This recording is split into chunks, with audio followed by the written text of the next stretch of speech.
الفيديوهات المتداولة اللي أثارت الجدل في السعودية، شخص يحاول إشعال النار في الكعبة المشرفة. خلونا نشوفها.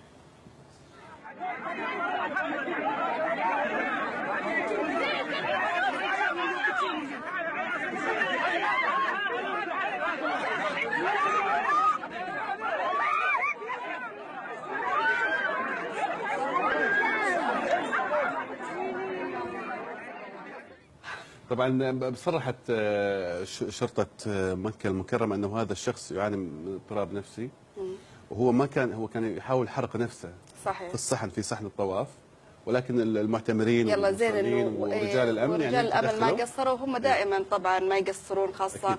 في الحرم دائما يعني يسيطرون على أكيد اي شيء يصير. أكيد. لا بس احنا نبي نوضح انه هو الهاشتاج انتشر انه هو يحاول يحرق الكعبه، والناس لهم لكن هو كان يحرق نفسه، ويعني واضح انه حتى من التحريات انه رجل غير متزن. الله يكون بعونه يعني. ان شاء الله. الله يشفيه يا رب. نروح